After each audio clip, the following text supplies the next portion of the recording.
Praise lord. దేవుని ఘనమైన నామమునకు మహిమ కలుగును గాక. ప్రభు పేరట మీ అందరికీ హృదయపూర్వక వందనాలు. ఈ ఉదయకాలము దేవుని వాక్యాన్ని విందాం.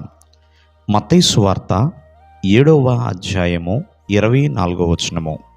కాబట్టి ఈ నా మాటలు విని వాటి చొప్పున చేయు ప్రతి వాడును బండ మీద తన ఇల్లు కట్టుకునిన బుద్ధిమంతుణ్ణి పోలి ఉండెను. ప్రేమిని వలన దేవుని మాటలు వినటం, ఇక్కడ దేవుని మాటలు విని వాటి చొప్పున చేయు ప్రతివాడు తన ఇంటిని బండ మీద కట్టుకున్న బుద్ధిమంతుణ్ణి పోలి ఉంటాడని, అలాగే దేవుని మాటలు విని వాటి చొప్పున చెయ్యని ప్రతివాడు కూడా ఇసుక మీద ఇల్లు కట్టుకుని బుద్ధిహీనుని పోలి ఉంటాడని 2 ఉదాహరణలు ఇక్కడ మనకు కనబడుతున్నాయి.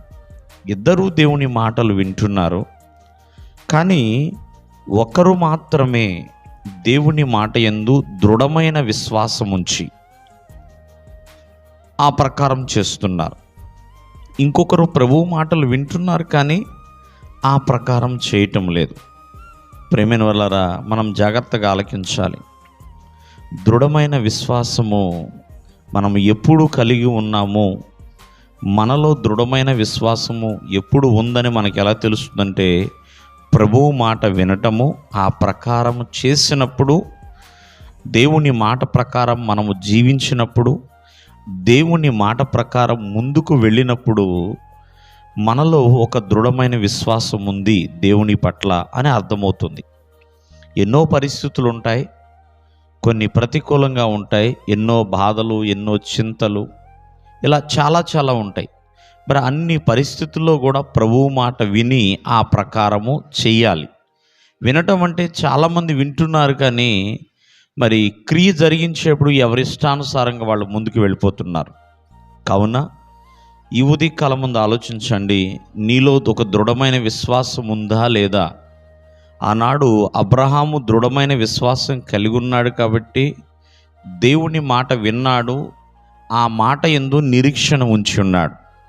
కనాను స్త్రీ దృఢమైన విశ్వాసం తను కలిగి ఉన్నది కాబట్టే ప్రభువు మౌనంగా ఉన్నా సరే ప్రభువుని వెంబడిస్తూనే ఉంది.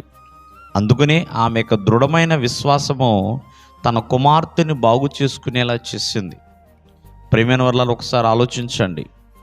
ఇలా పౌలు ప్రయాణం చేస్తున్నప్పుడు తన యొక్క సముద్ర ప్రయాణంలో ప్రియమైన దిక్కు లేక ఏం చేయాలో తెలియక ఓడ దారి తప్పిపోయి ఎంతో భయంకరమైన పరిస్థితుల్లో ఉన్నప్పుడు మరి ఆ దృఢమైన విశ్వాసం ఉన్నాడు.